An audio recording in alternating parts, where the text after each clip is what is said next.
কথা বলতে চাই যে আমাদের যে মুজরাই ব্রিজ থেকে যে মাদ্রাসা মোড় যে জেডপি রোড রয়েছে সেটা কিন্তু গত প্রায় 3 বছর হয়ে গেল, কিন্তু আমরা জানি যে গভর্নমেন্টের একটা শিডিউল আছে বা নিয়ম আছে যে সেই রাস্তার কিছু টাকা গভর্নমেন্ট আটকিয়ে রাখে যে মূলত রিপেয়ারিংয়ের জন্য, কিন্তু আমাদের রিপেয়ারিং কোনো বারো বা কোনো দিনও এখানে আমরা দেখিনি যে আমাদের কন্ট্রাক্টর এসে এই যে ভাঙ্গা রাস্তা সেটা রিপেয়ারিং করছে। আচ্ছা, প্রায় জায়গায় দেখা যায় রাস্তা ভেঙে গেলে রিপেয়ারিং হয়, কিন্তু আপনাকে কোনোবার রিপেয়ারিং করতে এসেছে কেউ? না না, করতে কেউ আসেনি। আমাদের রিপেয়ারিং আজকে 3 বছর হয়ে যাচ্ছে প্রায়। রাস্তা রিপেয়ারিং কী জিনিস এই রাস্তা জানে না, বা লোকও আমাদের সর্বসাধারণ যারা চলাচল করে তারাও কিন্তু আমাদেরকে প্রশ্ন রাখছে যে ভাই তোমাদের তো রিপেয়ারিং হওয়ার কোথায় এই রাস্তা, কিন্তু রিপেয়ারিং হচ্ছে না কেন?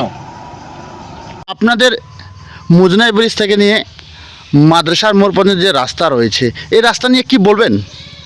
নমস্কার, আমি প্রথমেই সবাইকে বলবো যে আমাদের যে মুজনাই ব্রিজ থেকে মাদ্রাসা মোড় জেডপি রোড রয়েছে সেখানে রাস্তাটা অবস্থা কিন্তু একদম বেহাল হয়ে গেছে। তার কারণ এই রাস্তা দিয়ে বড় বড় 10 চাকার গাড়ি, বালু ভর্তি এবং পিকআপ ভ্যান প্রতিনিয়ত চলছে। তার কারণ রাঙ্গালিবাজনা থেকে মাদ্রাসা মোড় ভায়া ফালাকাটা যে রাস্তা সেটা আপাতত খুব খারাপ করুণ অবস্থার জন্য কিন্তু সমস্ত গাড়ি এই রাস্তা দিয়েই চলছে। তাই আমি এবং আমার যে সাধারণ মানুষ রয়েছে এই রাস্তার পাশের, যারা এই রাস্তা দিয়েই মূলত চলাচল করে, তাদের খুব আবেদন এবং বিশেষ অনুরোধ যে বড় ভেহিকেল এবং মালবাহী গাড়ি যেন এই রাস্তা দিয়ে চলাচল না করে। এবং এই রাস্তা দিয়ে যখন গাড়িগুলো যাচ্ছে তখন মাঝখানে একটা ব্রিজ রয়েছে, সেই ব্রিজের অবস্থাও কিন্তু বিহাল। কখন ব্রিজ ভেঙে যাবে তার কোনো নিশ্চয়তা দিতে পারছি না।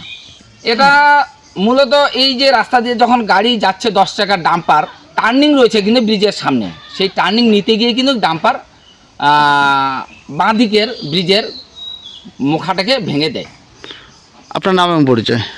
আমার নাম খায়রুল হাসান, 14-80 পাট 103 নম্বর, এটাই আমার পরিচয়।